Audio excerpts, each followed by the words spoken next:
Voyons maintenant comment tracer la réciproque d'une fonction. Alors vous voyez qu'ici j'ai tracé une fonction qui n'est pas spécialement injective puisqu'à une hauteur de 1, je vois que je coupe en fait le graphique pas moins de 3 fois. Mais c'est pas grave, il est tout à fait possible de tracer la réciproque d'une fonction non injective.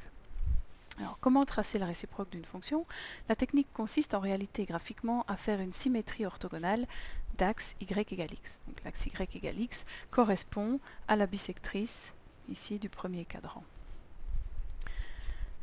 Comment réaliser une symétrie orthogonale? La première technique que vous avez sans doute apprise, c'est d'utiliser une équerre que vous mettez perpendiculairement à l'axe et pour un point donné, vous regardez à combien d'unités il se situe de l'axe. Donc par exemple ici, je suis à 2 unités de mon axe de symétrie.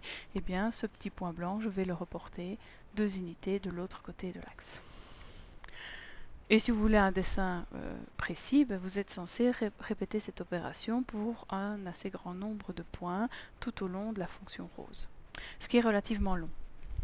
Alors, une autre technique, puisque maintenant nous travaillons quand même régulièrement dans les repères orthonormés, consiste à jouer avec les coordonnées. En effet, si la fonction de référence envoie le point moins 1, donc la valeur moins 1, a pour image 2, j'obtiens donc le point de coordonnée moins 1, 2. La réciproque va parcourir le chemin inverse, à savoir qu'elle va prendre la valeur 2 et va l'envoyer sur la valeur moins 1, ce qui va donner, au lieu du point moins 1, 2, le point de coordonnées 2, moins 1.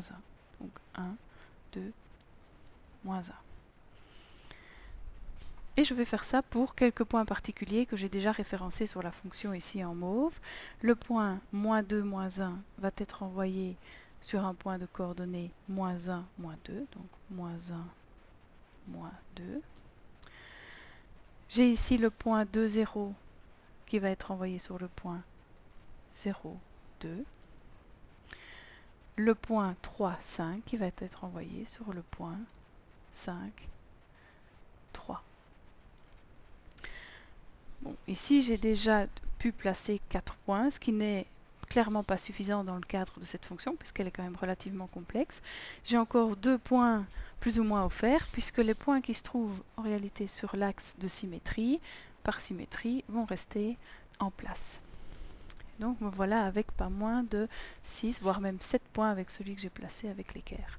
Il va falloir les relier de manière à faire un dessin qui ressemble donc au précédent après symétrie.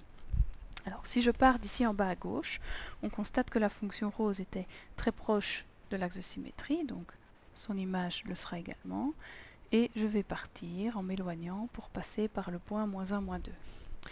Puis je dois reproduire le dessin ici de l'espèce de bosse en passant par, après celui-ci, le point 2, 0, revenir sur mes pas pour passer par le point 1, 1, aller chercher le point 0, 2 et repartir jusqu'au point 5, 3, ce qui va donner quelque chose comme ceci. Voilà. Et nous venons de tracer la réciproque de la fonction f de x.